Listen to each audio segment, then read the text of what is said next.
K-Y-R-O-S-P-R-I-N-G.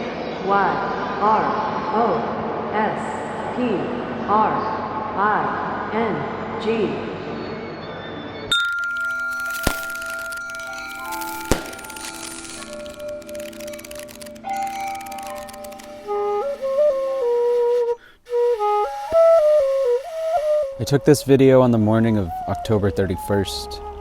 I saw the sun rising, and I saw the sky turning a type of pink that it only gets in the wintertime. And it was a stark reminder that winter was on its way, if not here already, and that morning music, at least how I talked about it in my morning music video, was done for the year. I still get up early and work at early hours of the day, but gone is the temperate climate of spring. Gone is the green, the color. The days are short and cold. The sun hangs low and shadows are long. Now it's December, nearly Christmas, and the rebirth and promise of spring that I spoke of have matured all the way to the death part of their life cycle.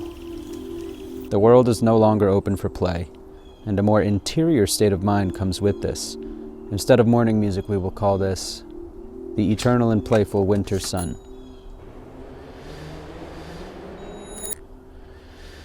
And now it's cold.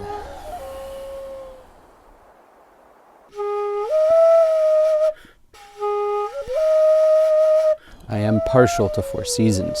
I don't know if I'd want to live somewhere that's constantly warm or constantly cold. The cycle is what I cherish. But living in the cycle of 4 seasons means a constant coming to terms with the natural world. No control, pest, mediating the mess that autumn brings. Not only is everything dying, but a mess is being made. I can't speak for yearly habits because my life is, constantly changing at an increasing pace each year. But this year, as the winter becomes present, I've taken up painting again.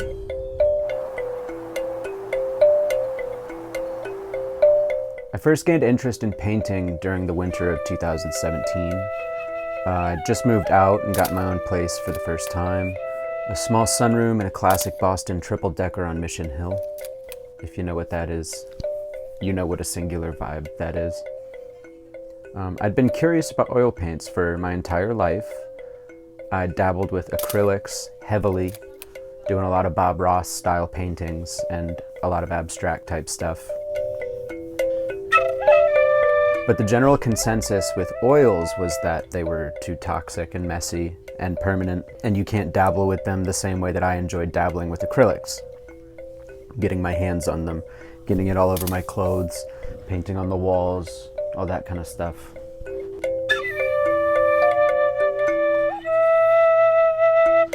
Then I stumbled across Mark Carter and his draw mix paint method on YouTube, and the world of oil painting opened up to me. I only remained consistent in my efforts for a couple months before moving on to another hobby, but I'm proud to say that 6 years later, I'm back on it, and I already have 7 or 8 paintings under my belt that I'm decently proud of. 2 of them are here, Big Boy and This Dude in the Sun. This did not end up being one of the paintings that I'm proud of. You tend not to pick favorites until a week or so has gone by after a painting, and I didn't know this one was going to be one of my favorites until it was, until I put it there.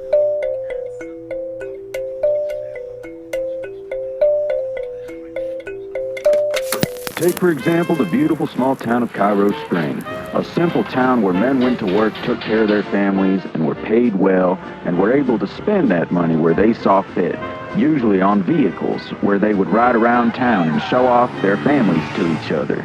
It wasn't all smiles, though. Home life was boring apart from this, especially if one didn't have a family. So the men saw it fit to get together and build a new loudspeaker. The loudspeaker would be placed at the center of town for all to hear.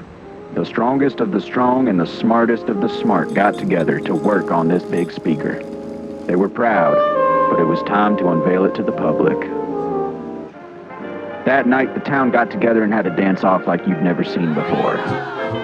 In fact, they couldn't stop dancing. They just kept dancing and got stuck that way. Now they're little figurines stuck forever in time. Take a look at these guys. Don't you just feel so sorry for them? I guess they did die doing what they love. And you just can't be mad at that now, can you? You're watching Cairo Spring TV.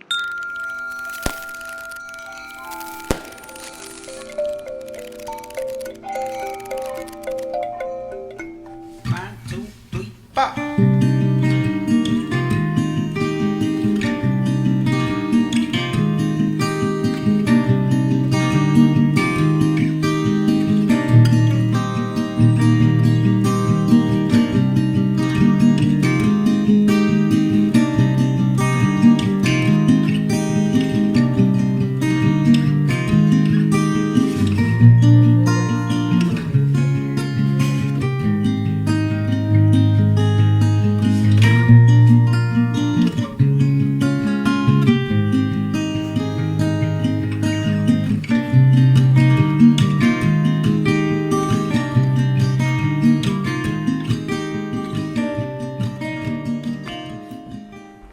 Is that a poop?